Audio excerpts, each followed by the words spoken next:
'n vrou vir Isak. Toe Isak 'n groot man was dit tyd vir hom om te trou.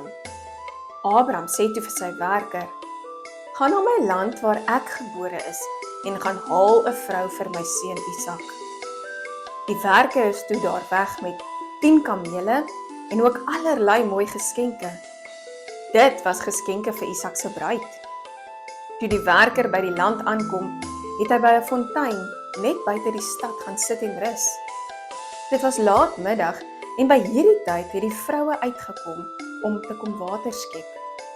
Die werker het gebid en vir God gevra: "As ek vir 'n meisie vra, gee my 'n bietjie water," en sy antwoord: "Drink gerus en ek sal ook vir jou kamele water gee," sal ek weet dat dit die regte vrou vir Isak is.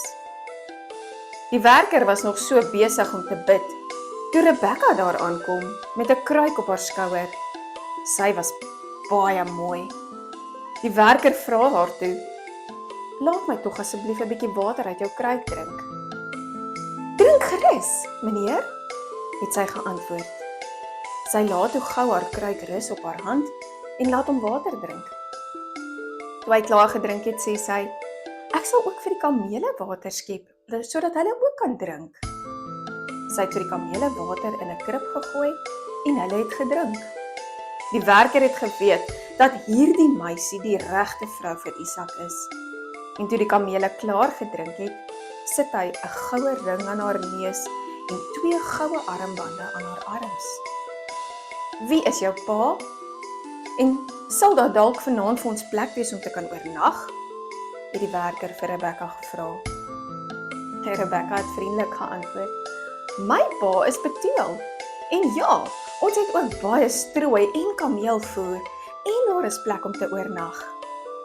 Rebekka het dadelik huis toe gehardloop en haar familie gaan vertel van wat gebeur het.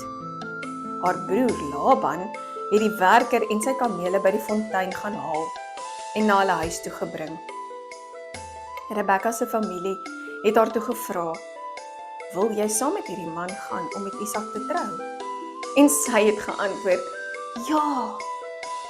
So het God dan gewys dat Rebekka die regte vrou vir Isak was. En Isak was baie lief vir haar.